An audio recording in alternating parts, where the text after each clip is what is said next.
자, 우리가 사는 이 세상, 대체 어떻게 돌아가는 걸까요?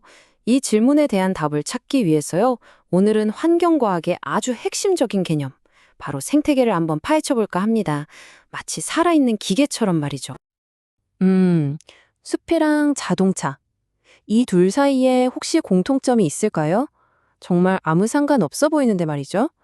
그런데 바로 이 질문이 오늘 우리가 생태계를 이해하는 아주 중요한 열쇠가 될 겁니다.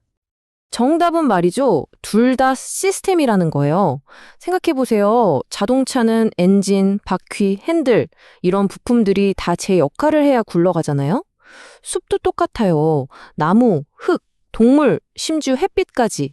이 모든 요소들이 서로 아주 긴밀하게 연결돼서 돌아가는 하나의 거대한 시스템인 거죠. 자, 그럼 이 살아있는 기계라는 비유를 가지고 복잡해 보이는 생태계 작동 원리를 한번 쉽게 풀어가 볼게요. 좋아요. 그럼 이 살아있는 기계가 대체 어떤 부품들로 이루어져 있는지 그 기본 설계도부터 한번 들여다보죠. 자, 이제 진짜로 보닛을 한번 열어볼까요? 이 기계는 도대체 뭘 연료로 쓰고 또 부품들은 어떻게 계속 굴러가게 하는 걸까요? 그 비밀을 푸는 두 가지 핵심적인 흐름, 바로 생명의 흐름을 들여다보겠습니다. 모든 기계의 가장 중요한 건 뭐니 해도 동력원, 바로 에너지죠. 근데요, 이 생태계의 에너지는 자동차 연료랑은 아주 결정적인 차이점이 있어요.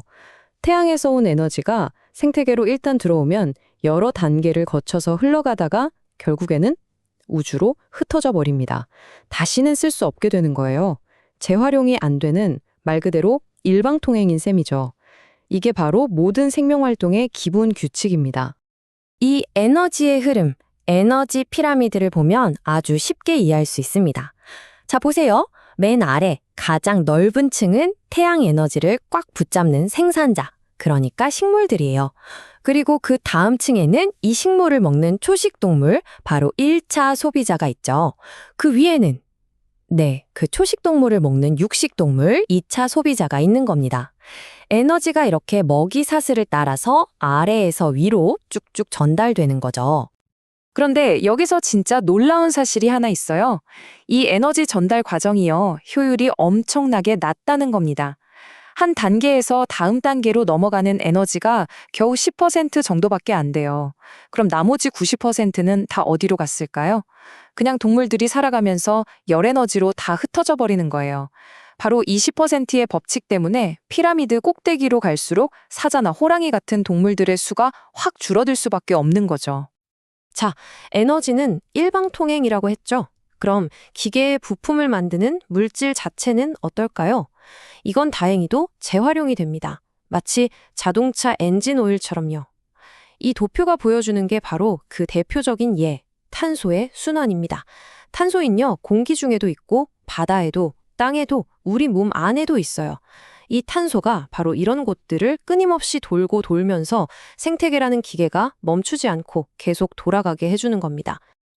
네, 지금까지 아주 정교하게 돌아가는 이 기계의 원리를 살펴봤습니다. 정말 완벽해 보이죠? 그런데 여기에 예상치 못한 변수가 끼어들어요. 바로 우리, 인간입니다. 과연 우리는 이 기계에 어떤 영향을 미치고 있을까요? 이런 말이 있습니다. 인류는 다른 종과는 다르게 생태계를 고도로 과도하게 이용하여 생태계를 근본적으로 파괴하고 있다. 이게 무슨 뜻일까요?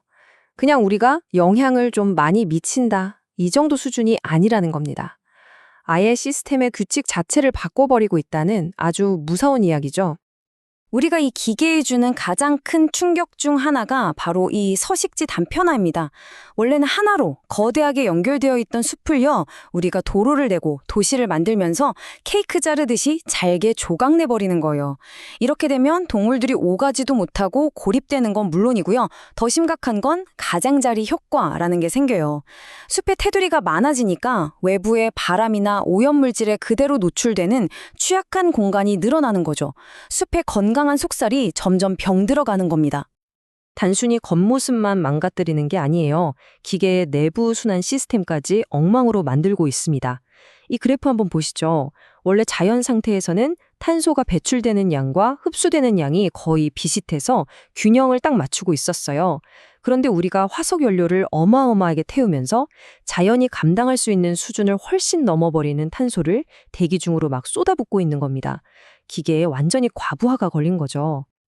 자, 기계가 이렇게 망가져가고 있는데 그럼 어떻게 해야 할까요? 그냥 보고만 있어야 할까요? 다행히도 우리 손에는 수리 안내서가 있습니다. 바로 생태학이라는 과학이죠. 생태학이라는 게 그냥 문제가 심각하네요 하고 진단만 내리는 학문이 아니에요. 마치 엔지니어가 설계도를 보면서 기계를 고치듯이 이 생태학적 원리들을 가지고 망가진 자연을 어떻게 보존하고 또 복원할 수 있는지 구체적인 방법을 알려줍니다. 어떻게 보면 우리는 이미 수리 방법을 알고 있는 거예요. 그 수리 방법의 핵심적인 아이디어는 좀 의외의 곳에서 나왔어요. 바로 섬 생물 지리학이라는 이론인데요. 말 그대로 고립된 섬에 사는 생물들을 연구하면서 얻은 교훈들이에요. 아주 간단합니다. 보호구역은 작게 여러 개 만드는 것보다 크게 하나가 더 좋고 따로따로 떨어져 있는 것보다는 서로 연결된 게 훨씬 낫다는 거죠. 왜냐고요? 당연히 더 넓고 연결된 공간이어야 더 많은 생물들이 안정적으로 살아남을 수 있으니까요. 이렇게 어떻게 보면 단순한 원칙들이 자연을 되살리는데 정말 중요한 지침이 되어줍니다. 그런데 솔직히 이런 생각이 들 수도 있어요. 우리가 왜 이렇게까지 신경 써서 이 기계를 고쳐야 하지? 바로 이 생태계 서비스 때문입니다. 이게 뭐냐면요. 우리가 매일 마시는 깨끗한 물과 공기, 우리가 먹는 식량, 심지어 기후를 조절해주는 것까지 이 모든 게 건강한 생태계가 우리에게 조용히 그리고 공짜로 제공해주는 혜택들이에요. 돈으로는 계산조차 할 수 없는 우리 생존에 꼭 필요한 것들이죠. 이것이야말로 우리가 자연을 지켜야 하는 가장 현실적인 이유일 겁니다. 자, 이렇게 이야기는 다시 처음으로 돌아왔습니다. 기계는 망가졌고 우리 손에는 그 수리 매뉴얼이 들려 있습니다. 이제 질문은 딱 하나 남았네요. 우리는 과연 어떤 정비사가 되기를 선택할까요? 이 거대한 살아있는 기계의 미래, 그건 바로 우리 각자의 선택에 달려 있습니다.